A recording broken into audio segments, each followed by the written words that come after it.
बनी कातल हसीना बहा के पसीना, तू पिछे छड्ड आई सलीना करीना के तेरे पिछे आउंदे होया महीना। तू नागां दी बच्ची ए काबू नहीं आउंदी ते बन के सपेरा वजाउंदा मैं भी ना।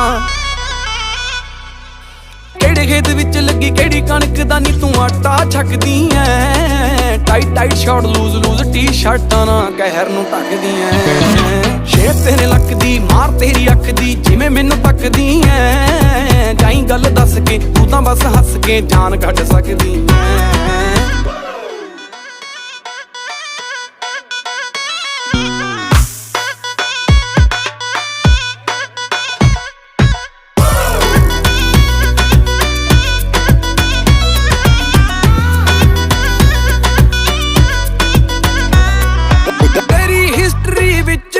इंटरस्ट नहीं कोई तेरी ज्योग्राफी विच काके ने PhD